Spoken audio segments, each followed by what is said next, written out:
बिस्मिल्लाहिर्रहमानिर्रहीम अस्सलाम वालेकुम संगियो। बीक साबर साबरी तुहाडी सेवा च हाज़र है एक नवी नज़म लैके आज़ाद नज़म।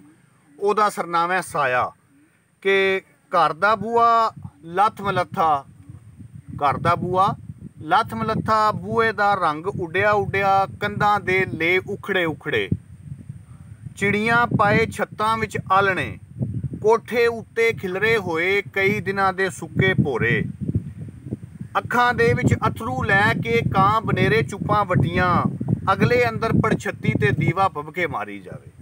घर दा बूआ लत्थ मलत्था, बूए दा रंग उड्डिया उड्डिया, कंधां दे ले उखड़े उखड़े, चिड़ियां पाए छत्तां विच आलने, कोठे उत्ते खिलरे होए कई दिनां दे सुक्के भोरे, अखां दे विच अथरू लैके कां बनेरे चुप्पां वटियां, अगले अंदर पड़छत्ती ते दीवा भभके मारी जावे।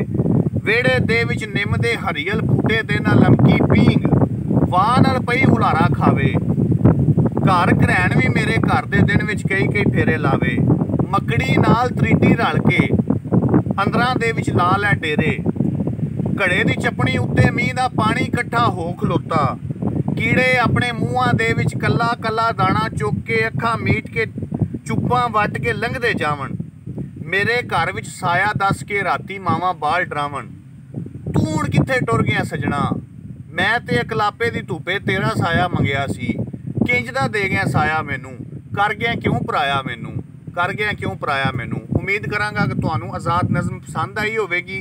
पसंद आवे तो लाइक करो, शेयर करो संगियां दे नाल, ते चैनल नू ज़्यादा तो ज़्यादा सबसक्राइब करो, बैल आइकन भी दबाओ ताकि हर नवीं आने वाली वीडियो का नोटिफिकेशन तुहाडे तक पहुँचे। इहदे नाल ही बीक साबर साबरी नू इजाज़त दिओ। रब राखा।